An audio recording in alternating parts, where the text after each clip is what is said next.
भारत और पाकिस्तान के बीच एक बार फिर तनाव बढ़ा है। पहलगाम में हुए आतंकी हमलों के बाद जंग की आशंका जताई जा रही है। युद्ध की धमकियों के मद्देनजर पंजाब के फिरोजपुर में भारतीय सेना की छावनी में ब्लैकआउट रिहर्सल किया गया। ये सिर्फ एक ब्लैकआउट नहीं था, ये एक संदेश था कि हम तैयार हैं हर हालात के लिए, हर चुनौती के लिए और अपने वतन की रक्षा के लिए एकजुट हैं।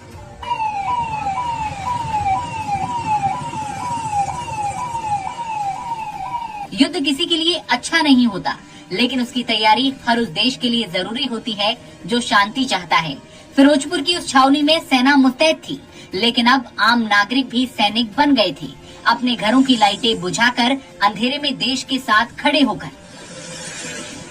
अधिकारियों ने आग्रह किया था कि कोई भी इन्वर्टर या जनरेटर की लाइट बाहर न दिखे और लोगों ने उस आग्रह को अपने कर्तव्य की तरह निभाया।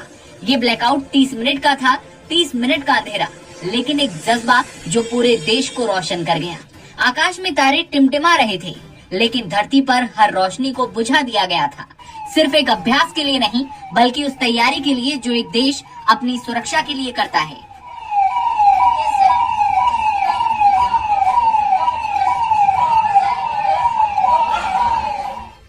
छावनी अधिकारियों के लिखे गए एक लेटर में कहा गया कि इस पूर्वाभ्यास का उद्देश्य मौजूदा युद्ध खतरों के बीच ब्लैकआउट प्रक्रियाओं के कार्यान्वयन में तैयारी और प्रभावशीलता सुनिश्चित करना है। ये मॉक ड्रिल ऐसे वक्त में हो रही है जब भारत 22 अप्रैल को पहलगाम आतंकी हमले में हुए आतंकवादी हमले के जवाब में अपनी प्रतिक्रियाएं दे रहा है। 26 निहत्थे पर्यटकों का क्या कसूर था जिन पर अंधाधुंध गोलियां चलाई गयी? क्या कसूर था उनका?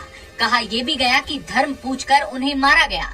पूरे देश में पाकिस्तान और आतंकियों के खिलाफ क्रोध की ज्वाला जल रही है और अब यही आग दुश्मनों को चकनाचूर करके रख देगी। इसी बीच पंजाब के फिरोजपुर में भारतीय सेना की छावनी में रविवार को आधे घंटे के लिए पूर्ण ब्लैकआउट रिहर्सल किया गया। ये सिर्फ एक ब्लैकआउट नहीं था, ये संदेश था कि हम पूरी तरह से तैयार हैं। अभ्यास के तहत रात 9 बजे से 30 मिनट तक सभी दिखाई देने वाली लाइटें बंद करके हर तरफ अंधकार कर दिया गया। अधिकारियों ने निवासियों से कहा था कि इस अवधि के दौरान उनके घरों के बाहर कोई भी इन्वर्टर या जनरेटर की लाइट ना दिखाई दे और लोगों ने इसे एक आदेश नहीं बल्कि कर्तव्य समझकर पूर्ण तरीके से निभाया। पूर्ण ब्लैकआउट का पालन किया गया, जिसकी तस्वीरें भी आप साफ तौर पर देख पा रहे हैं।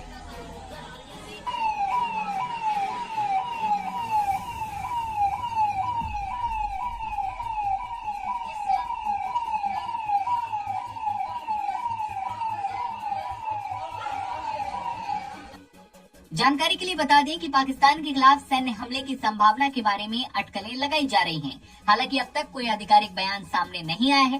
प्रधानमंत्री नरेंद्र मोदी ने रक्षा मंत्री राजनाथ सिंह, राष्ट्रीय सुरक्षा सलाहकार Ajit Doval, chief of defence staff general Anil Chauhan और तीनों सेना प्रमुखों के साथ एक उच्च स्तरीय रक्षा बैठक हाल ही में की थी, जिसमें सशस्त्र बलों को पहलगाम में हुए आतंकवादी हमले का जवाब देने के लिए पूर्ण परिचालन की स्वतंत्रता दी गई है। ऐसे में इस खबर पर आपकी क्या राय है, कमेंट सेक्शन में बताइए।